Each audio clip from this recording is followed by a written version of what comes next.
Waraka wa kwanza wa Paulo kwa Timotheo, mlango wa 5.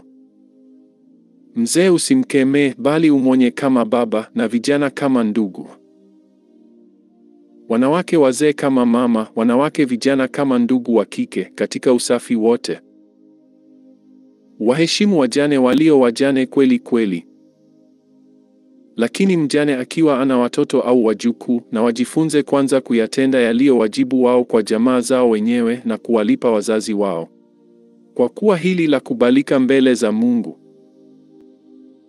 Basi yeye aliye mjane kweli kweli ameachwa peke yake, huyo amemwekea Mungu tumaini lake, naye hudumu katika maombi na sala mchana na usiku. Bali yeye asiyejizuia nafsi yake amekufa ingawa yu hai. Mambo hayo pia uyaagize, ili wasiwe na lawama. Lakini mtu yeyote asiyewatunza walio wake, yaani wale wa nyumbani mwake hasa, ameikana imani, tena ni mbaya kuliko mtu asiyeamini. Mjane asiandikwe isipokuwa umri wake amepata miaka 60, naye amekuwa mke wa mume mmoja.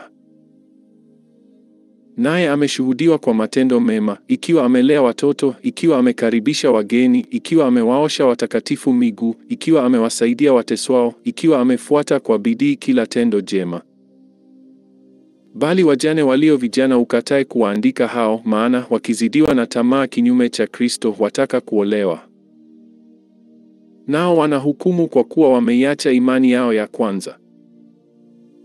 Tena pamoja na hayo, hujifunza kuwa wavivu, wakizunguka nyumba kwa nyumba, wala si wavivu tu, lakini ni wachongezi na wadadisi, wakinena maneno yasiyowapasa.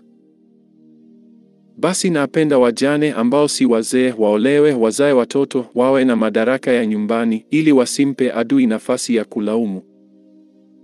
Kwa maana wengine wamekwisha kugeuka na kumfuata Shetani. Mwanamke aaminie akiwa ana wajane na awasaidie mwenyewe, kanisa lisilemewe, ili liwasaidie wale walio wajane kweli kweli.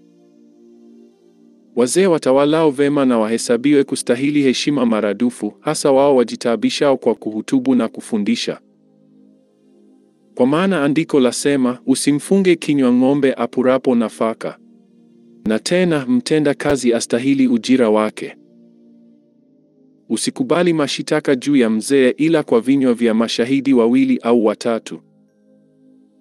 Wale wadumuo kutenda dhambi wakemee mbele ya wote, ili na wengine waogope. Na kuagiza mbele za Mungu na mbele za Kristo Yesu na mbele za malaika wateule, uyatende hayo pasipo kuhukumu kwa haraka, usifanye neno lolote kwa upendeleo. Usimwekee mtu mikono kwa haraka, wala usizishiriki dhambi za watu wengine. Ujilinde nafsi yako uwe safi. Tokea sasa usinywe maji tu, lakini tumia mvinyo kidogo kwa ajili ya tumbo lako na magonjwa ya kupatayo mara kwa mara. Dhambi za watu wengine zidhahiri, zatangulia kwenda hukumuni, wengine dhambi zao zawafuata. Vivyo hivyo matendo yaliyo mazuri ya dhahiri, wala yale yasiyo dhahiri hayawezi kusitirika.